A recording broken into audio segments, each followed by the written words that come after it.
Les produits financiers.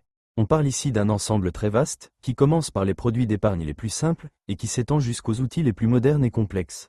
Ces produits ne sont pas tous faits pour les mêmes profils, ni pour les mêmes objectifs, mais ils partagent une chose en commun, ils sont des véhicules. Des manières de faire circuler ton argent, de le faire travailler, de le préserver, ou de le valoriser. Dans cette partie du guide, tu vas découvrir progressivement l'architecture complète de ce monde financier. Pas pour devenir trader, ni pour t'aventurer dans des techniques spéculatives, mais pour comprendre ce qui existe, comment ça fonctionne, et dans quel cas cela peut s'intégrer intelligemment dans une stratégie globale. On commencera par les solutions les plus stables, les plus connues, souvent considérées comme sûres. Puis on avancera, étape par étape, vers des outils plus dynamiques, plus risqués parfois, mais aussi porteurs de plus de potentiel. Tu ne trouveras ici ni recommandations personnelles, ni solutions toutes faites, mais une présentation structurée de ce qui compose le paysage des placements financiers modernes, depuis les livrets réglementés jusqu'aux crypto-actifs. Ce que tu construis ici, ce n'est pas une technique, c'est une culture. Une manière de lire les produits, de décoder les discours, de choisir avec discernement. Et cette culture commence maintenant. On les appelle produits d'épargne sécurisés, car ils garantissent une chose très simple, ton capital nominal ne baissera pas. Mais ce qu'ils ne garantissent pas, c'est la valeur réelle de ton argent, ni ta capacité à préserver ton pouvoir d'achat dans le temps. Ces produits sont vendus comme des refuges, mais ils fonctionnent sur des mécanismes qui, dans un contexte économique instable et inflationniste, jouent clairement contre toi. Les livrets réglementés, rendement contrôlé, valeur en chute lente. Comment ça fonctionne? Les livrets réglementés comme le livret A, le LDDS ou le LEP sont des produits gérés par l'État. Ton argent, une fois déposé, n'est pas stocké dans une caisse figée, il est utilisé par la Caisse des dépôts pour financer des projets publics comme des logements sociaux, des collectivités, etc. En échange, on te reverse un taux d'intérêt fixé politiquement et non pas par le marché. D'où vient le rendement? Il est en grande partie déconnecté de la réalité des marchés financiers. Ce taux est calculé selon une formule qui prend en compte l'inflation officielle, souvent inférieure à l'inflation vécue, et les taux interbancaires. Mais ce taux est soumis à un arbitrage politique, donc il est souvent inférieur à l'inflation réelle. Quels sont les risques? Risque d'érosion du pouvoir d'achat, car le taux est quasiment toujours inférieur à l'inflation réelle. Plafond de dépôt, donc même en y plaçant le maximum, tu ne peux pas protéger une épargne importante. Taux figé à court terme, donc tu subis la dévaluation monétaire sans ajustement rapide. Risque de fausse sécurité, car tu vois ton capital stable, mais tu perds chaque année de la valeur sans t'en rendre compte. Les fonds en euros, un produit lent, figé, sous contrainte. Comment ça fonctionne? Les fonds en euros sont présents dans les contrats d'assurance vie. Ils sont composés à environ 80% d'obligations d'État et d'entreprises, et le reste en immobilier, actions, ou produits monétaires à faible risque. Les assureurs garantissent le capital investi, mais le rendement dépend des performances des obligations sous-jacentes, déjà achetées dans le passé. D'où vient le rendement? Les intérêts perçus sur les obligations détenues. Une part, souvent minime, des plus-values réalisées sur d'autres actifs, immobiliers, actions. Un lissage dans le temps par les compagnies, via la réserve de participation aux bénéfices. Pourquoi les rendements sont-ils bas? Parce que les obligations achetées il y a plusieurs années l'ont été à des taux très faibles. Et même si les taux d'intérêt remontent aujourd'hui, le stock existant tire encore les rendements vers le bas. Les compagnies sont obligées de rester prudentes car elles garantissent le capital à tous leurs clients en même temps. Quels sont les risques? Risque d'érosion lente, car les rendements restent nettement inférieurs à l'inflation. Pas de valorisation dynamique, car l'essentiel des actifs est figé dans des obligations anciennes. Frais internes, de gestion, d'entrée, d'arbitrage, qui viennent encore réduire le rendement net. Fausse illusion de sécurité, car si l'inflation dure, tu perds progressivement en valeur réelle. Les comptes à terme, le piège de la fixité. Comment ça fonctionne? Tu places une somme d'argent pendant une période définie à l'avance, 6 mois, 1 an, 2 ans, et la banque te promet un taux fixe. Pendant ce temps, ton argent est bloqué, et tu ne profites pas d'une éventuelle remontée des taux ou de nouvelles opportunités d'investissement. D'où vient le rendement?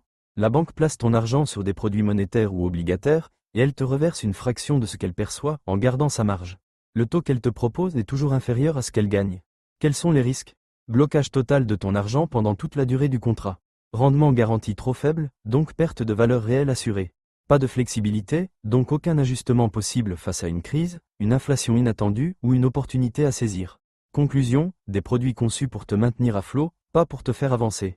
Tous ces produits ont une chose en commun, ils garantissent que tu ne perdras pas en apparence, mais ils t'empêchent de progresser en réalité. Ils peuvent avoir une place marginale dans une stratégie globale. Pour couvrir une dépense imprévue. Pour garder un fonds de sécurité. Pour protéger temporairement un capital en transition. Mais ils ne doivent jamais devenir un pilier, car ce sont des zones de stationnement, pas des moteurs. Dans un environnement où l'inflation grignote tout, où la monnaie perd de sa force chaque année, et où les marchés évoluent vite, rester immobile est un risque plus grand que de bouger. Dans les prochains modules, tu découvriras des classes d'actifs qui permettent de construire, de croître et de protéger ta valeur sur le long terme. Pas sans risque, mais avec une vraie stratégie derrière. Quand tu décides d'investir dans des produits financiers comme les actions, les ETF, ou même les crypto-monnaies, tu as besoin d'un intermédiaire pour passer tes ordres d'achat et de vente. Cet intermédiaire, c'est ce qu'on appelle un courtier. Et aujourd'hui, la majorité des investisseurs particuliers passent par des courtiers en ligne. Mais tous ne se valent pas. Et bien comprendre comment ils fonctionnent, ce qu'ils proposent, et comment les utiliser intelligemment, peut faire une vraie différence sur le long terme. Un courtier en ligne, c'est une plateforme numérique qui te permet d'acheter et vendre des actifs financiers en quelques clics. Tu ouvres un compte, tu y déposes de l'argent, et ensuite tu accèdes au marché. Certains te donnent accès uniquement aux marchés européens, d'autres aux marchés internationaux. Certains te proposent des produits simples, d'autres te permettent d'utiliser des effets de levier, de faire du trading actif, voire de te positionner sur les matières premières ou les devises.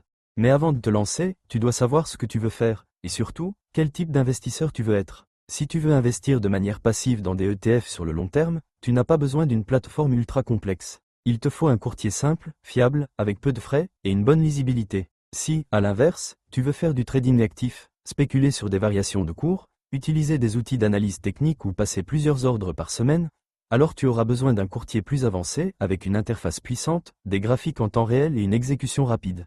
La première chose à regarder, ce sont les frais. Chaque courtier a sa propre grille tarifaire. Certains facturent des frais fixes à chaque ordre, d'autres prennent une commission en pourcentage. Et parfois, tu peux avoir ce qu'on appelle un spread, c'est-à-dire une petite différence entre le prix d'achat et de vente, qui constitue leur rémunération cachée. Plus tu investis sur de petites sommes ou de façon régulière, plus les frais ont un impact direct sur ta rentabilité. C'est pour ça que comparer les frais est essentiel, surtout si tu veux investir tous les mois sur le long terme.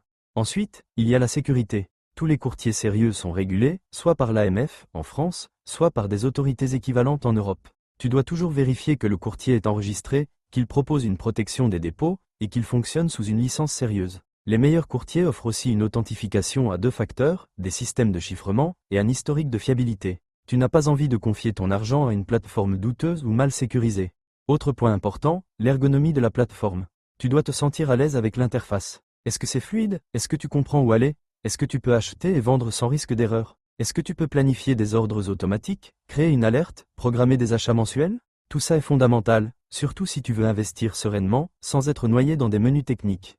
Et bien sûr, il y a la qualité du support client, surtout si tu es débutant. Pouvoir contacter quelqu'un en cas de bug, poser une question, résoudre un problème de virement, c'est rassurant. Certains courtiers proposent un chat en direct, d'autres seulement un mail, et certains ont même un service en français. Ce genre de détail peut faire toute la différence en cas de souci.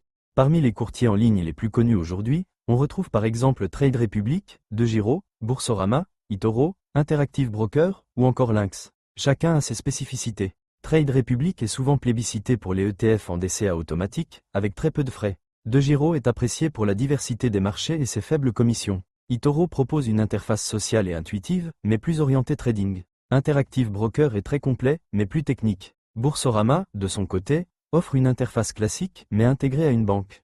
Ce qu'il faut comprendre, c'est qu'il n'y a pas de « meilleur » courtier universel. Il y a celui qui correspond à ta stratégie. Si tu veux acheter un ETF tous les mois et ne plus y toucher pendant 10 ans, tu n'as pas les mêmes besoins que quelqu'un qui veut gérer activement un portefeuille d'actions avec une dizaine d'opérations par semaine.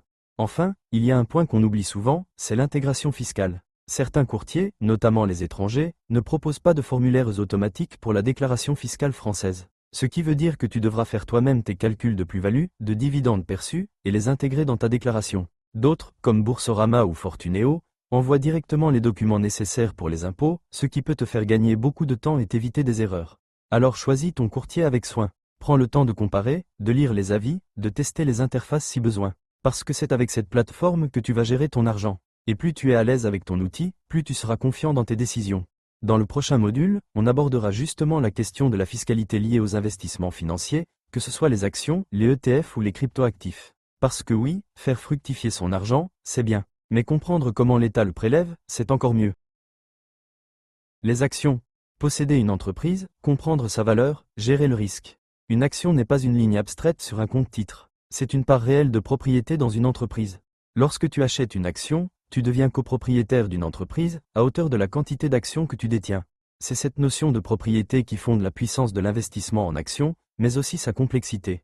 Car la valeur d'une entreprise ne se limite jamais à un chiffre unique. Elle est en constante évolution, influencée par des dizaines de facteurs internes et externes. Qu'est-ce qui fait monter ou descendre une action? Une action monte lorsque les investisseurs estiment que l'entreprise va générer plus de valeur à l'avenir, et elle baisse lorsque cette perspective se dégrade. Les principales variables sont le chiffre d'affaires, les bénéfices, la croissance attendue, les annonces de résultats, les prévisions révisées, les dividendes versés ou la politique de distribution, les fusions, rachats, innovations ou restructurations, le climat économique général, les taux d'intérêt, la confiance des marchés. Mais au-delà de ces éléments concrets, une action est aussi un objet spéculatif. Sa valeur dépend autant de ce qu'elle est que de ce que le marché croit qu'elle va devenir. Comment estimer la valeur réelle d'une action? Il existe plusieurs méthodes pour évaluer la juste valeur d'une action. La plus connue est l'analyse fondamentale, qui repose sur les données financières de l'entreprise. Quelques outils courants. Le PER, Price Earnings Ratio, qui compare le prix de l'action à ses bénéfices. Le PEG, PER ajusté à la croissance, pour estimer le rapport entre rentabilité et potentiel.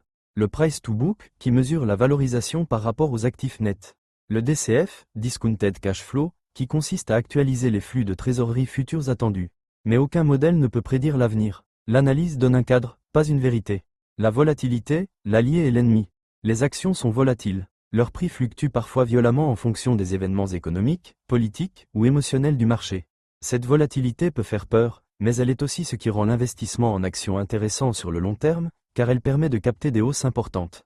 Ce n'est pas un défaut, mais une caractéristique. Le risque est réel, mais il est maîtrisable si l'on a une vision claire, une diversification intelligente et un horizon suffisamment long.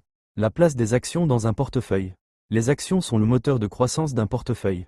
Ce sont elles qui, sur le long terme, permettent d'augmenter significativement ton capital. Mais leur place dépend de ton profil. Si tu es jeune, avec un horizon long, elles peuvent représenter une part importante de ton portefeuille. Si tu es proche de la retraite ou averse au risque, leur part doit être réduite, voire très ciblée. On peut investir en actions via des titres vifs, acheter directement les actions, des ETF actions, voire partie suivante, des fonds actions gérés activement. L'investissement en actions exige de la rigueur, de la méthode et de la patience. Mais il offre une opportunité unique de participer à la création de valeur dans l'économie réelle. Les actions. Posséder une entreprise, comprendre sa valeur, gérer le risque. Une action n'est pas une ligne abstraite sur un compte-titre. C'est une part réelle de propriété dans une entreprise. Lorsque tu achètes une action, tu deviens copropriétaire d'une entreprise, à hauteur de la quantité d'actions que tu détiens. C'est cette notion de propriété qui fonde la puissance de l'investissement en actions, mais aussi sa complexité. Car la valeur d'une entreprise ne se limite jamais à un chiffre unique. Elle est en constante évolution, influencée par des dizaines de facteurs internes et externes. Qu'est-ce qui fait monter ou descendre une action? Une action monte lorsque les investisseurs estiment que l'entreprise va générer plus de valeur à l'avenir, et elle baisse lorsque cette perspective se dégrade.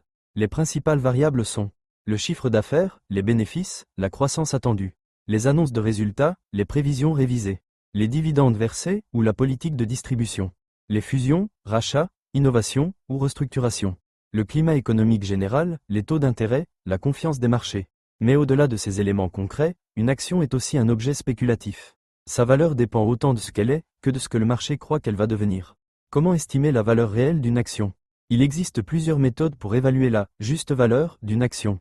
La plus connue est l'analyse fondamentale, qui repose sur les données financières de l'entreprise. Quelques outils courants. Le PER, Price Earnings Ratio, qui compare le prix de l'action à ses bénéfices. Le PEG, PER ajusté à la croissance, pour estimer le rapport entre rentabilité et potentiel. Le Price to Book, qui mesure la valorisation par rapport aux actifs nets. Le DCF, Discounted Cash Flow, qui consiste à actualiser les flux de trésorerie futurs attendus. Mais aucun modèle ne peut prédire l'avenir. L'analyse donne un cadre, pas une vérité. La volatilité, l'allié et l'ennemi. Les actions sont volatiles. Leur prix fluctue parfois violemment en fonction des événements économiques, politiques ou émotionnels du marché. Cette volatilité peut faire peur, mais elle est aussi ce qui rend l'investissement en actions intéressant sur le long terme, car elle permet de capter des hausses importantes. Ce n'est pas un défaut, mais une caractéristique. Le risque est réel, mais il est maîtrisable si l'on a une vision claire, une diversification intelligente et un horizon suffisamment long. La place des actions dans un portefeuille. Les actions sont le moteur de croissance d'un portefeuille. Ce sont elles qui, sur le long terme, permettent d'augmenter significativement ton capital. Mais leur place dépend de ton profil. Si tu es jeune, avec un horizon long, elles peuvent représenter une part importante de ton portefeuille. Si tu es proche de la retraite ou averse au risque, leur part doit être réduite, voire très ciblée. On peut investir en actions via des titres vifs, acheter directement les actions, des ETF actions, voire partie suivante, des fonds actions gérés activement. L'investissement en actions exige de la rigueur, de la méthode et de la patience. mais il offre une opportunité unique de participer à la création de valeur dans l'économie réelle. Les obligations. Le moteur défensif de ton portefeuille. Une obligation est un contrat de dette. Lorsque tu achètes une obligation, tu prêtes de l'argent à un émetteur, qui peut être un État, une entreprise, une collectivité. En échange, cet émetteur s'engage à te verser des intérêts réguliers, puis à te rembourser le capital à l'échéance prévue. C'est un actif de revenu fixe, souvent moins risqué que les actions, mais également moins rémunérateur. D'où vient le rendement d'une obligation? Le rendement d'une obligation dépend principalement de deux éléments. Le taux d'intérêt nominal, défini à l'émission. Le prix d'achat de l'obligation sur le marché secondaire. Une obligation achetée à son prix d'émission te donne un rendement égal au taux annoncé. Mais sur le marché secondaire, les prix bougent, donc le rendement réel peut être différent. Ce qui fait varier les prix des obligations. Le prix des obligations évolue en fonction des taux d'intérêt du marché. Quand les taux montent, les anciennes obligations à taux plus bas deviennent moins attractives, donc leur prix baisse. Quand les taux baissent, les anciennes obligations deviennent plus intéressantes, donc leur prix monte. C'est une règle fondamentale. Le lien entre les taux d'intérêt et les prix obligataires est inverse et mécanique. Notation des obligations et risque de défaut. Les obligations ne sont pas toutes égales. Les émetteurs sont notés par des agences, Moody's, Standard & Poor's, Fitch, selon leur solidité financière. A jusqu'à B égale investment grade, obligation de bonne qualité. BB est en dessous, high yield, plus risqué mais mieux rémunéré. En cas de défaut, l'investisseur peut perdre une partie ou la totalité du capital. Mieux vaut une obligation bien notée qui rapporte peu, qu'un produit spéculatif déguisé en revenu sûr. La place des obligations dans un portefeuille. Les obligations sont des actifs de stabilisation. Elles offrent une forme de régularité dans un univers volatile. Elles servent à réduire le risque global du portefeuille, générer des revenus passifs, compenser les baisses des actions dans les phases de correction. Elles sont particulièrement utiles pour les profils prudents ou pour équilibrer un portefeuille dynamique. Les ETF. La simplicité de la diversification. Les ETF, ou Exchange Traded Funds, sont des fonds cotés en bourse. Ils ont une mission simple, répliquer un indice, de manière fidèle, automatisée et à très faible coût. Qu'est-ce qu'un indice financier? Un indice est une moyenne représentative d'un ensemble d'actifs. Il permet de mesurer la performance d'un marché, d'un secteur ou d'une zone géographique. Quelques exemples. Le CAC 40 représente les 40 principales sociétés françaises. Le MSCI World regroupe des milliers d'actions dans les pays développés. Il existe aussi des indices sectoriels, comme l'énergie, la santé ou la tech. Un indice ne peut pas être acheté directement, mais il peut être reproduit via un ETF. Comment les ETF répliquent un indice? Il existe deux types de réplication. Réplication physique, où l'ETF achète réellement les titres de l'indice. Réplication synthétique, où l'ETF utilise un contrat financier pour suivre la performance de l'indice. La plupart des ETF sont gérés passivement. Cela signifie qu'ils ne cherchent pas à battre le marché, mais simplement à le suivre le plus fidèlement possible avec des frais réduits. Avantage des ETF. Frais très faibles. Diversification immédiate, dès l'achat d'une seule part. Transparence totale sur la composition. Facilité d'achat et de revente, comme une action. Inconvénients potentiels. Certains ETF sont trop spécialisés ou peu liquides. Les ETF synthétiques ajoutent une couche de complexité, contrepartie, swap. L'investisseur est exposé à la baisse du marché comme avec les actions. La place des ETF dans un portefeuille. Les ETF sont une excellente solution de base pour construire un portefeuille diversifié, même avec un petit capital. Ils permettent de reproduire des stratégies indiciaires sur le long terme. Accéder à des zones géographiques difficiles à investir directement. Simplifier la gestion sans sacrifier la performance. Certains investisseurs construisent même des portefeuilles 100% ETF, pour une gestion passive, régulière et évolutive. Conclusion des trois classes. Les actions, les obligations et les ETF forment la colonne vertébrale d'un portefeuille moderne. Comprendre leur logique, leurs avantages et leurs risques, c'est poser les bases d'une stratégie claire et cohérente. Le choix entre eux ne dépend pas d'une règle unique, mais de ton profil, de ton horizon, et de ton objectif. Et c'est exactement ce que nous aborderons lorsque nous parlerons de construction de portefeuille global. Le long terme et les intérêts composés, la vraie force de l'investisseur particulier. Il existe un principe simple, presque évident, mais que beaucoup de gens ignorent en pratique. Le pouvoir des intérêts composés. C'est quoi exactement? C'est simplement le fait de laisser tes gains sur place. Plutôt que de les retirer, tu les laisses travailler avec ton capital initial. Et l'année suivante, tu gagnes des intérêts sur tes intérêts. C'est tout. Mais ce simple réflexe, répété année après année, peut transformer un investissement moyen en véritable moteur de croissance à long terme. Une logique ultra simple. Tu investis une somme aujourd'hui. Elle te rapporte quelque chose cette année. Tu ne touches à rien. L'année suivante, tu gagnes sur l'argent de départ plus que tu avais déjà gagné. Et tu répètes. C'est le temps qui fait le travail à ta place. Et plus tu laisses passer les années, plus le résultat devient impressionnant. Tu peux visualiser tout ça facilement grâce aux nombreux calculateurs d'intérêts composés disponibles en ligne, qui montrent à quel point un simple 5 ou 7% annuel peut devenir énorme sur 10, 20 ou 30 ans. Pourquoi cette stratégie est parfaite pour les particuliers? Parce qu'elle ne repose ni sur la chance, ni sur la rapidité. Elle repose sur la régularité, le bon choix de support, et surtout la patience. Tu n'as pas besoin de suivre les marchés tous les jours. Tu n'as pas besoin de parier ou de prédire quoi que ce soit. Tu poses une base, tu ajoutes régulièrement, et tu laisses faire. Et avec les ETF, c'est encore plus simple. Les ETF capitalisants sont faits pour ça. Ils permettent de te donner accès à un portefeuille très diversifié. Réinvestissent automatiquement les gains, comme les dividendes. Ne demandent aucune action de ta part. Et optimisent l'effet des intérêts composés, sans fiscalité immédiate. Tu ne fais rien. Et pourtant ton capital grossit. Année après année. Et les actions à dividendes dans cette logique? Certaines actions versent des dividendes, elles te donnent du revenu régulier, mais il faut le réinvestir manuellement si tu veux profiter de la capitalisation. Et en plus, ces dividendes sont imposés tout de suite. D'autres, appelées actions de croissance ou capitalisantes, ne versent rien mais réinvestissent leurs bénéfices dans l'entreprise. Résultat, la valeur de l'action augmente naturellement, sans rien distribuer. Et toi, tu profites de cette progression sans sortir d'argent, sans fiscalité et sans interruption. Dans une stratégie long terme, ce type d'action ou d'ETF capitalisant est le plus puissant pour faire jouer les intérêts composés à plein régime. Le DCA, ou l'art d'investir régulièrement sans se poser 1000 questions. Il y a un autre élément clé, souvent négligé, qui rend les intérêts composés encore plus puissants, la régularité. Et c'est là qu'intervient une méthode simple mais très efficace, le DCA, ou en français, l'investissement programmé. Le principe est facile à comprendre. Tu investis la même somme, à intervalles réguliers, peu importe l'état du marché. Chaque mois, chaque trimestre, chaque semaine, peu importe la fréquence. L'important, c'est la constance. Pourquoi c'est utile? Le marché bouge en permanence. Tu peux avoir peur d'acheter au mauvais moment, ou attendre la bonne opportunité qui ne vient jamais. Avec le DCA, tu ne cherches pas à deviner le bon moment. Tu listes tes points d'entrée dans le temps. Tu achètes parfois haut, parfois bas, mais le prix moyen devient équilibré. C'est une stratégie qui réduit le risque de timing tout en renforçant la discipline d'investissement. Et combinée aux intérêts composés, en associant le DCA avec des ETF capitalisants ou des actions de croissance. Une logique long terme. Et une enveloppe fiscale adaptée, PEA, assurance vie, etc. Tu obtiens un système où tu investis sans stress. Tu fais croître ton capital doucement.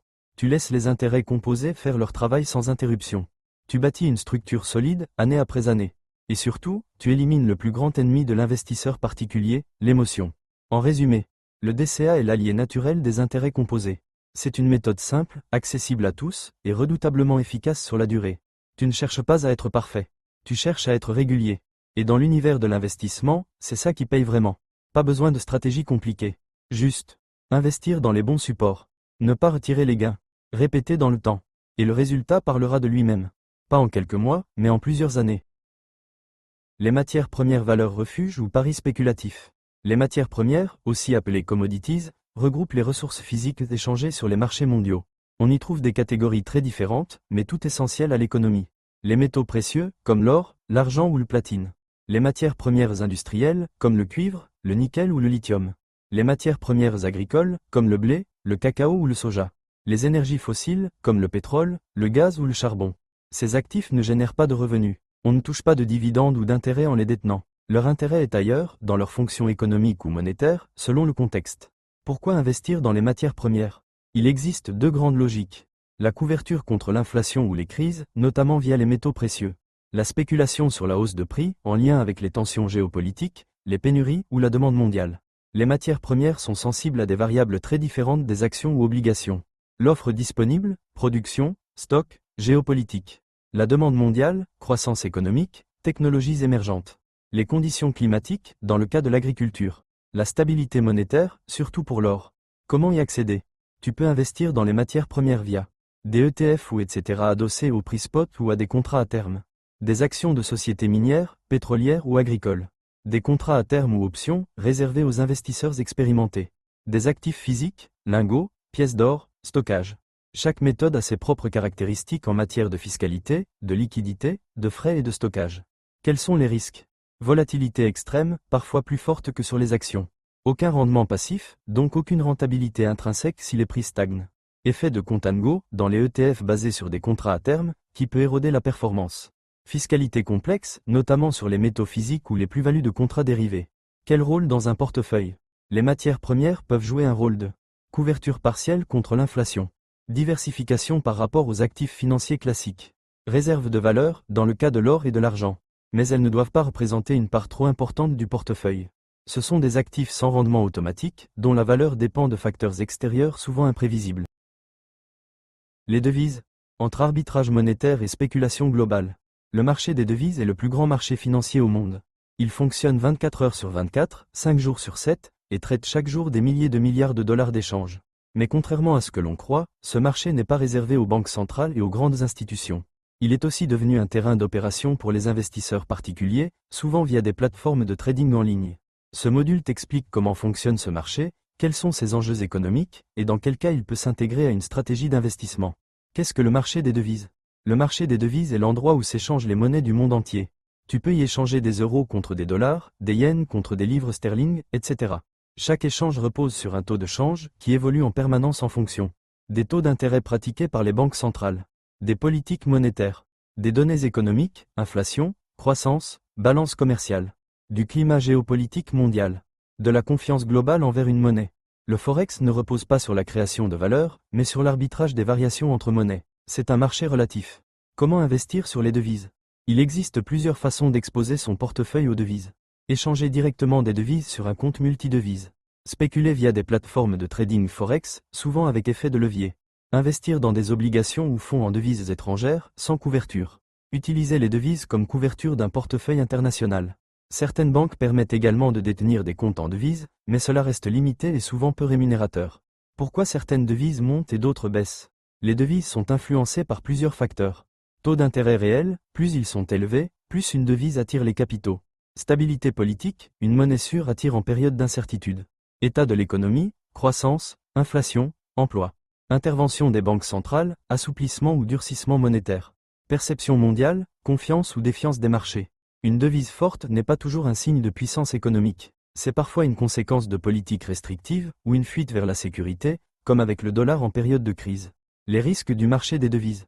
Le forex est l'un des marchés les plus techniques et spéculatifs. Effet de levier très élevé, souvent proposé jusqu'à multiplier par 30 ou plus. Volatilité importante, surtout à court terme. Risque de perte rapide, en cas de mouvement brusque ou de mauvaise gestion. Influence majeure des décisions politiques, souvent imprévisibles. C'est aussi un marché dominé par les algorithmes et les institutions, ce qui rend la compétition particulièrement rude pour les particuliers. Quel intérêt dans une stratégie d'investissement? Le forex peut jouer un rôle dans certaines situations. Couverture contre la baisse de l'euro, en cas d'investissement à l'étranger. Exposition tactique à une économie donnée, via sa monnaie. Diversification monétaire, pour réduire le risque de dépendance à une seule devise. Mais dans la majorité des cas, les devises sont un facteur à prendre en compte, plus qu'un actif à rechercher en soi. Conclusion. Le marché des devises est un monde à part, immense, liquide, rapide, mais aussi dangereux pour qui ne le comprend pas. Il peut être utile dans des stratégies précises, mais ne doit jamais être abordé avec légèreté ou amateurisme. L'investisseur particulier a tout à gagner à intégrer la logique des devises dans sa réflexion globale, sans nécessairement chercher à en faire un axe majeur de spéculation. Les crypto-actifs, entre innovation monétaire et spéculation mondiale. Parmi tous les produits financiers modernes, les crypto-actifs occupent une place à part. Ils sont nés en dehors du système bancaire traditionnel, portés par des idéaux de décentralisation, de transparence et d'indépendance vis-à-vis des institutions. Aujourd'hui, ils sont à la fois des technologies, des actifs spéculatifs, et pour certains, des instruments monétaires émergents. Les crypto-actifs ne remplacent pas les autres classes d'actifs, mais ils ouvrent une nouvelle voie, une manière différente de penser la valeur, la propriété, et les échanges à l'ère numérique. Qu'est-ce qu'un crypto-actif? Un crypto-actif est une unité numérique, enregistrée sur une blockchain, un registre public et infalsifiable. Ce registre permet de certifier les transactions sans passer par une autorité centrale. Il en existe aujourd'hui des milliers, mais les plus connus sont Bitcoin, souvent considéré comme une réserve de valeur numérique. Ethereum, une plateforme permettant de créer des applications décentralisées. Et une multitude d'autres projets, plus ou moins sérieux, plus ou moins utiles. Ces actifs sont généralement divisibles, transférables instantanément, et accessible à tous via une simple connexion Internet. Comment fonctionne une blockchain? La blockchain est une base de données distribuée, partagée entre des milliers d'ordinateurs dans le monde. Chaque transaction est validée par un mécanisme de consensus, puis enregistrée de manière permanente. Ce système garantit une transparence totale, une résistance à la fraude et une absence d'intermédiaires. Mais il dépend aussi de la technologie, de la sécurité des réseaux et de la confiance des utilisateurs. Pourquoi les crypto-actifs intéressent autant? Il y a plusieurs raisons à cet engouement mondial. La décentralisation, qui redonne du pouvoir à l'individu face aux institutions financières. La rareté programmée, notamment dans le cas du Bitcoin, perçue comme un équivalent numérique de l'or. La spéculation, car la volatilité attire les investisseurs en quête de gains rapides. L'innovation technologique, qui permet la création d'applications autonomes, de contrats intelligents et de nouveaux modèles économiques. Mais toutes les crypto-monnaies ne se valent pas, et beaucoup n'ont aucune utilité réelle, ni projet solide. Quels sont les risques associés? Les crypto-actifs sont extrêmement volatiles. Leur prix peut doubler ou chuter en quelques jours. Cette instabilité rend leur usage difficile comme monnaie stable et très risqué comme actif principal. Ils sont également exposés à la fraude, via des projets fictifs ou des plateformes mal sécurisées. La perte totale d'accès, en cas de perte de mot de passe ou de portefeuille. L'incertitude réglementaire, selon les pays et les décisions politiques futures. La déconnexion de la valeur réelle, car beaucoup de projets reposent sur la promesse plus que sur les résultats. Comment y accéder? Tu peux acheter des crypto-actifs via des plateformes d'échange, Binance, Coinbase, Kraken, etc. Des applications mobiles plus simples mais souvent plus chères. Des courtiers traditionnels, qui proposent des ETF ou des certificats liés aux cryptos. Des portefeuilles numériques, pour stocker tes actifs hors ligne ou sur mobile. Chaque solution a ses avantages, mais aussi ses risques en termes de sécurité, de frais, et de contrôle réel sur tes fonds. Quel rôle peuvent jouer les cryptos dans une stratégie globale? Les crypto-actifs peuvent être utilisés comme une réserve de valeur alternative, dans une logique proche de celle de l'or. Une petite part spéculative dans un portefeuille diversifié. Un accès à des projets innovants, dans une logique de soutien ou d'investissement en phase très précoce. Mais ils doivent rester un complément, jamais un socle, car leur évolution est encore incertaine, instable, et fortement dépendante du contexte global. Conclusion. Les crypto-actifs ne sont ni une bulle, ni une révolution immédiate. Ils sont un phénomène en construction, un terrain d'exploration, un laboratoire économique mondial. Ils doivent être abordés avec curiosité, prudence et lucidité. Dans un monde en transition, ils offrent une ouverture vers d'autres modèles. Mais cette ouverture doit toujours être encadrée par une stratégie cohérente, consciente et équilibrée. Les NFT, propriétés numériques et valeurs symboliques. Les NFT, ou jetons non fongibles, font partie des applications les plus visibles et controversées de la blockchain. Pour certains, ce ne sont que des images numériques vendues à prix fou. Pour d'autres, une révolution dans la manière de certifier la propriété, l'authenticité et la rareté d'un actif dans un univers numérique. Derrière le battage médiatique, les NFT posent une question essentielle. Que signifie posséder quelque chose à l'ère digitale? Qu'est-ce qu'un NFT? Un NFT est un jeton unique, inscrit sur une blockchain, qui représente la propriété d'un actif numérique, comme une image, une vidéo, une musique, un objet de jeu vidéo, un billet d'événement, un terrain virtuel, un certificat. Contrairement aux crypto-monnaies classiques, comme le Bitcoin ou l'Ethereum, qui sont fongibles, chaque unité est interchangeable, un NFT est non fongible, c'est-à-dire unique et indivisible. Il ne s'agit pas du fichier lui-même, mais d'un enregistrement blockchain prouvant l'authenticité, l'auteur, l'historique et le propriétaire d'un contenu numérique. À quoi servent les NFT? Les cas d'usage se sont multipliés ces dernières années. Art numérique. Les artistes peuvent vendre des œuvres sous forme de NFT, en garantissant l'authenticité et la traçabilité de la création. Cela a permis à certains créateurs de vendre directement leurs œuvres sans intermédiaire. Objets virtuels dans les jeux. Dans les jeux blockchain comme The Sandbox, Axie Infinity, les armes, personnages ou terrains sont des NFT, que les joueurs peuvent posséder, vendre ou échanger librement. Billetterie et accès exclusif. Certains événements utilisent les NFT comme billets numériques, infalsifiables, parfois avec des privilèges rattachés, accès VIP, contenu bonus, communauté privée. Identité et preuve de participation. Certains NFT servent à prouver qu'un utilisateur a participé à un événement, qu'il est membre d'une communauté ou qu'il possède un droit exclusif dans un système. Immobilier virtuel et métaverse. Dans certains univers numériques, Decentraland, Otherside, les terrains virtuels sont tokenisés sous forme de NFT et peuvent être achetés, construits, monétisés. D'où vient la valeur d'un NFT? La valeur d'un NFT repose sur plusieurs éléments. La rareté, nombre d'exemplaires disponibles. L'auteur ou la marque associée. L'usage ou l'accès qu'il procure. La communauté qui le soutient. Le marché secondaire et la liquidité. La spéculation. Comme pour l'art traditionnel, il n'y a pas de valeur intrinsèque objective. Un NFT peut valoir des milliers d'euros ou rien du tout. La valeur est symbolique, émotionnelle, sociale, et parfois opportuniste. Quels sont les risques des NFT? Volatilité extrême, les prix peuvent s'effondrer du jour au lendemain. Fraude et contrefaçon, certains NFT sont des copies d'œuvres existantes, sans autorisation. Illiquidité, revendre un NFT est parfois difficile, voire impossible. Effet de mode, certains projets ne reposent que sur le buzz et s'effondrent rapidement. Propriété confuse, le NFT te donne un certificat, mais pas toujours les droits d'auteur de l'œuvre associée.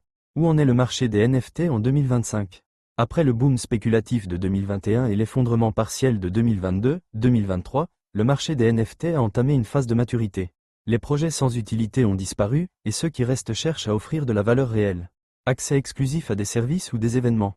Identité numérique. Gaming et économie virtuelle. Traçabilité dans le luxe ou l'art. Les investisseurs sont devenus plus prudents, et les communautés plus sélectives. Le NFT n'est plus vu comme un objet de spéculation rapide, mais comme un outil d'authentification et d'engagement dans des univers numériques bien définis. Quel rôle pour les NFT dans une stratégie d'investissement? Les NFT ne sont pas des actifs financiers classiques. Ils ne génèrent pas de revenus, ne sont pas liquides, ne reposent pas sur des fondamentaux économiques. Mais ils peuvent être utilisés dans 3 logiques. Collection, logique émotionnelle ou culturelle. Spéculation contrôlée, paris ciblé sur des projets porteurs. Accès ou positionnement dans l'écosystème Web3, participation à des communautés fermées, early access, engagement de marque. Ils doivent rester une part ultra minoritaire d'un portefeuille et ne jamais remplacer une gestion structurée. Conclusion. Les NFT ont ouvert une nouvelle manière de penser la propriété, la rareté et la valeur à l'ère numérique. Ils ne conviennent pas à tous les profils, mais ils constituent une innovation majeure, qui dépasse le simple cadre de l'art ou du jeu. Mieux vaut les comprendre en profondeur, les tester prudemment, et les intégrer de manière stratégique, que de les ignorer ou de s'y brûler. Jusqu'ici, on a parlé des supports dans lesquels tu peux investir ton argent, actions, obligations, ETF, crypto-actifs. Mais pour bâtir un patrimoine cohérent et optimiser ta stratégie, il faut aussi comprendre une autre chose tout aussi importante. Où tu places ces actifs. Car tous les placements ne se font pas à l'identique. On ne place pas des actions dans un coffre-fort et des ETF dans un tiroir. On les place dans ce qu'on appelle des portefeuilles d'investissement. Et ces portefeuilles ne sont pas seulement des comptes techniques. Ce sont des structures, parfois rattachées à des régimes fiscaux particuliers, qui vont te permettre d'investir de manière souple, ciblée ou fiscalement optimisée selon tes objectifs. Il existe aujourd'hui plusieurs portefeuilles d'investissement accessibles aux particuliers. Chacun a ses règles, ses avantages, ses contraintes. Et chacun peut jouer un rôle différent dans la construction de ton patrimoine global. Le plus simple d'entre eux, c'est ce qu'on appelle le compte titre ordinaire. C'est la porte d'entrée la plus flexible vers les marchés financiers. Avec un compte titre, tu peux acheter pratiquement tout ce que tu veux, actions françaises, américaines, asiatiques, ETF, obligations, produits dérivés, il n'y a aucune restriction géographique ou technique. Tu es libre. Mais cette liberté a un prix, le compte titre n'offre aucun avantage fiscal. À chaque fois que tu réalises une plus-value ou que tu perçois un dividende, tu es imposé. Tu peux choisir entre la flat tax qui est à 30% ou le barème progressif sur le revenu, mais tu ne bénéficies d'aucun régime d'exonération spécial comme dans d'autres enveloppes. Le compte titre est donc parfait pour les stratégies dynamiques, pour investir à l'étranger ou faire du trading, mais il n'est pas optimal fiscalement pour le long terme, sauf si tu investis sans vendre pendant longtemps. Ensuite, tu as le plan d'épargne en actions, le fameux PEA. Il a été conçu pour encourager l'investissement en actions européennes, en offrant une fiscalité très avantageuse à partir de 5 ans. Concrètement, tant que tu ne retires pas d'argent, tu n'es pas imposé. Et si tu retires après 5 ans, tu ne paies que les prélèvements sociaux. L'impôt sur le revenu est totalement exonéré. Le PEA est donc un outil idéal pour faire croître ton capital sur le long terme, notamment avec des actions ou des ETF capitalisants. Il te permet de profiter pleinement des intérêts composés, sans être freiné par l'impôt. Mais attention, le PEA n'est pas sans limite. Tu ne peux y loger que des titres européens éligibles. Oublie les actions américaines ou certains fonds mondiaux. Le plafond de versement est aussi limité, à 150 000 € pour un PEA classique. Et si tu retires de l'argent avant 5 ans, tu déclenches une fiscalité immédiate, voire la clôture du plan. C'est donc une enveloppe parfaite pour la patience, pas pour les stratégies tactiques à court terme. L'autre grande enveloppe, très populaire, c'est l'assurance vie. C'est probablement l'outil le plus polyvalent du patrimoine français. Contrairement à ce que son nom suggère, l'assurance vie n'est pas un produit d'assurance décès, mais une enveloppe dans laquelle tu peux investir dans une grande variété de supports comme des fonds en euros sécurisés, mais aussi des unités de compte comme des ETF, des fonds d'action, des obligations, voire des SCPI. L'assurance vie a 2 forces majeures. D'abord, sa fiscalité très allégée. Tu n'es pas imposé tant que tu ne retires pas d'argent. Et après 8 ans, tu bénéficies d'un abattement annuel sur les retraits, ainsi que d'un taux d'imposition réduit. Ensuite, sa capacité à faciliter la transmission de ton patrimoine. Grâce à la clause bénéficiaire, tu peux transmettre jusqu'à 152 500 € par bénéficiaire hors droit de succession, si le contrat a été alimenté avant 70 ans. C'est donc un outil d'investissement long terme, de gestion souple et de transmission optimisée. Mais attention aux frais, certaines assurances vie traditionnelles prennent des frais d'entrée, de gestion ou de sortie trop élevés. Mieux vaut s'orienter vers des contrats en ligne, plus transparents et plus compétitifs. Et enfin, il y a le plan d'épargne retraite, ou PER. Comme son nom l'indique, il est conçu pour t'aider à préparer ta retraite avec un fonctionnement spécifique. La grande force du PER, c'est que les versements que tu y fais peuvent être déduits de ton revenu imposable, ce qui permet de réduire tes impôts aujourd'hui. Mais en échange, l'argent est bloqué jusqu'à la retraite, sauf cas exceptionnels comme l'achat de ta résidence principale ou un accident de vie. À la sortie, tu peux récupérer ton argent sous forme de rente ou de capital, mais avec une fiscalité adaptée plus faible qu'à l'entrée si tu es moins imposé au moment de ta retraite. Le PER est donc un outil stratégique pour les personnes fortement imposées, qui souhaitent optimiser leur fiscalité maintenant, tout en construisant un complément de retraite sur le long terme. En réalité, tu n'as pas besoin de choisir un seul portefeuille. La meilleure stratégie consiste souvent à les combiner intelligemment. Tu peux très bien avoir un PEA pour faire croître un capital en actions européennes, une assurance vie pour gérer un patrimoine familial diversifié, un PER pour lisser ton imposition tout en préparant ta retraite, et un compte titre pour investir librement sur les marchés internationaux. Chaque portefeuille a un rôle différent à jouer, et ensemble, ils peuvent former l'ossature d'un patrimoine complet, souple, fiscalement optimisé, et adapté à toutes les étapes de ta vie. Stratégie d'investissement. De la spéculation à la construction patrimoniale. Tous les produits financiers que tu as découverts dans les modules précédents ont une chose en commun, ils offrent la possibilité de placer ton argent dans un actif qui bouge. Mais la manière dont tu les utilises peut tout changer. Ce dernier module te permet de prendre du recul et de comprendre les grandes logiques qui existent dans le monde de l'investissement coté, selon tes objectifs, ton horizon, ton niveau d'engagement et ta tolérance au risque. La spéculation pure, le pari sur le mouvement. Dans cette logique, tu n'investis pas pour construire un patrimoine, mais pour profiter d'une variation de prix à court terme. Tu cherches à acheter bas, vendre haut, parfois dans la même journée. Outils utilisés. CFD. Forex. Crypto-monnaie très volatile. NFT à but spéculatif. Action à faible capitalisation très sensible aux news. Caractéristiques. Très forte volatilité. Fort effet de levier possible. Risque élevé de perte rapide. Temps et compétences élevés requis. Ce type d'approche peut être tenté avec une part très réduite de ton capital, si tu souhaites tester le marché ou apprendre par la pratique. Mais il ne doit jamais devenir un pilier de ta stratégie globale. 2. Le trading tactique, anticiper les tendances à moyen terme. Ici, l'objectif est d'identifier des opportunités de marché à l'échelle de quelques semaines ou mois, sur la base d'une analyse technique, fondamentale ou sectorielle. Outils utilisés. Actions ou ETF sectoriels. Obligations d'entreprise à rendement élevé. Matières premières. Défis ou crypto-monnaie de projets prometteurs. Caractéristiques. Nécessite une veille régulière. Exposition modérée au risque. Peut générer des gains intéressants si bien maîtrisés. Exige des critères d'entrée et de sortie clairs. Ce type de gestion peut convenir à un investisseur actif, qui souhaite optimiser certaines phases de marché tout en gardant une vision structurée. 3. L'investissement à long terme, construire sur la durée. C'est l'approche classique de l'investisseur, tu sélectionnes des actifs solides, tu les gardes longtemps, et tu laisses le temps jouer en ta faveur. Outils utilisés. Actions de grandes entreprises. ETF globaux diversifiés. Obligations souveraines. Matières premières en couverture. Assurance vie ou PEA pour la fiscalité. Crypto-monnaies établies, comme Bitcoin ou Ethereum, en diversification mesurée. Caractéristiques. Moins de temps de gestion. Moins de stress émotionnel. Rendement moyen plus stable, mais souvent supérieur à long terme. Repose sur la régularité et la discipline. Cette approche est adaptée à la grande majorité des investisseurs, et reste le cœur d'une stratégie patrimoniale solide. 4. La gestion passive automatisée, l'efficience simple. Certains investisseurs choisissent de déléguer entièrement la gestion à des modèles indiciels ou à des robots advisors. Outils utilisés. ETF monde ou sectoriel. Portefeuille géré par plateformes automatisées. Répartition fixe rééquilibrée périodiquement. Caractéristiques. Frais très faibles. Performance souvent supérieure à la gestion active sur le long terme. Demande peu de connaissances techniques. Nécessite une régularité de versement. Cette stratégie est idéale pour ceux qui veulent investir sans y consacrer trop de temps, tout en respectant une logique rationnelle et diversifiée. 5. L'investissement opportuniste raisonné entre deux mondes. Certains choisissent de garder un socle de long terme stable, tout en consacrant une petite part de leur portefeuille à des opportunités à fort potentiel, comme NFT rares ou utilitaires. Start-up crypto en phase précoce. Thématiques émergentes via ETF ou actions spécifiques. Matières premières ou secteurs sous-valorisés. C'est une manière d'introduire de la dynamique dans une structure de long terme, sans sacrifier la stabilité d'ensemble. Ce qu'il faut retenir. Il n'y a pas une seule bonne façon d'investir. Mais il y a toujours une cohérence à respecter entre ton objectif, ton horizon, ton profil de risque et ton temps disponible. Tu peux combiner plusieurs approches, tant que tu gardes un socle clair et résilient. Tu sais pourquoi tu fais chaque mouvement. Tu évites de confondre une stratégie de croissance avec un réflexe de casino. Ce module boucle la partie sur les produits financiers cotés.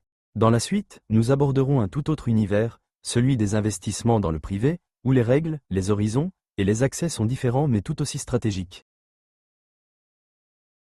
Quand la technique devient un piège pour les particuliers. Tout au long de ce guide, tu as découvert les produits financiers accessibles au grand public, ceux qui permettent de construire un portefeuille solide, cohérent et progressif.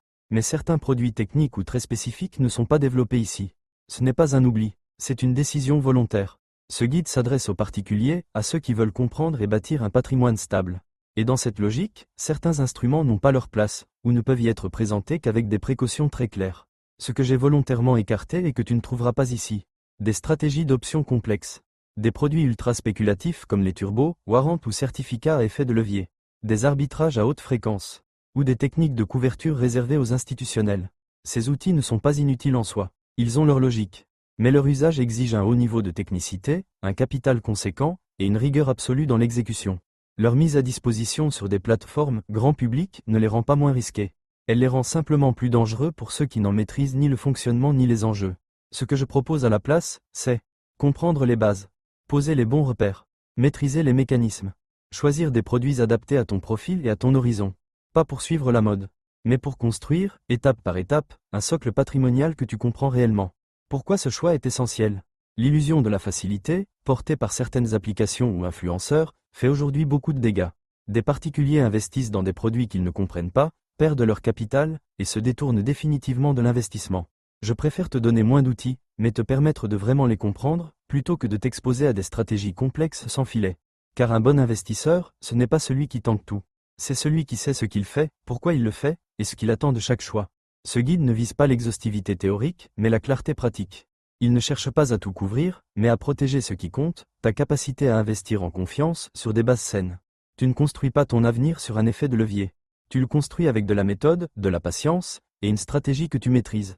Et c'est exactement ce que ce guide t'aide à faire. Ces dernières années, on a vu se démocratiser des produits financiers extrêmement techniques, longtemps réservés aux professionnels des marchés. Ils sont désormais disponibles à quelques clics, via des plateformes simples, rapides, visuellement lisses, parfois même gamifiées. CFD, options, turbo, levier fois multiplié par 20 ou fois 30, arbitrage algorithmique.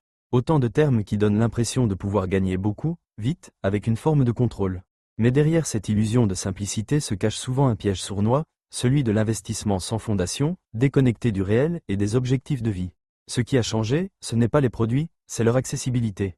Autrefois, ces instruments étaient réservés aux professionnels. Traders de salle, gérants de hedge funds, analystes quantitatifs, ou institutions utilisant ces outils pour couvrir un risque réel. Aujourd'hui, ils sont utilisés par des étudiants, des salariés, des retraités, sans réelle formation, simplement parce qu'une publicité, un influenceur ou une appli les a convaincus que c'était facile. Le résultat est souvent le même. Perte rapide, démotivation, rejet de tout investissement, et une croyance renforcée que tout est truqué. Le levier, c'est un accélérateur, pas une solution. Un des grands pièges, c'est l'effet de levier. L'idée de pouvoir placer 1000 € et bouger comme si on en avait 30 000. Mais si tu gagnes x3, tu peux aussi perdre x3 en quelques secondes. Et la plateforme, elle, ne perd jamais. Les frais, le spread, les appels de marge, les ordres automatiques, tout est conçu pour que la moindre erreur coûte cher. Ce ne sont pas des outils d'investissement. Ce sont des instruments de spéculation avancés, pour des stratégies précises, et dans un cadre ultra discipliné. Tu n'as pas besoin de jouer pour construire ton avenir. La base d'un patrimoine solide, ce n'est pas un pari. C'est une structure, un socle, un portefeuille diversifié, adapté à ton profil, à ton horizon, et à ta vie réelle. Il est normal de vouloir tester, comprendre, essayer. Mais il faut savoir ce que l'on cherche à construire. Et garder une règle simple. Ce que tu ne comprends pas, ce que tu ne peux pas expliquer toi-même, tu ne dois pas y mettre ton argent. L'accès au marché n'a jamais été aussi simple. Mais c'est justement pour cela que la discipline n'a jamais été aussi essentielle. Ce guide n'est pas là pour te faire fuir les outils complexes. Il est là pour que tu les comprennes, à leur juste place, comme des outils d'appoint, pas comme des piliers de ta stratégie. Tu ne construis pas ton avenir sur un coup de poker. Tu le construis avec des choix éclairés, cohérents et durables. Et ça commence ici.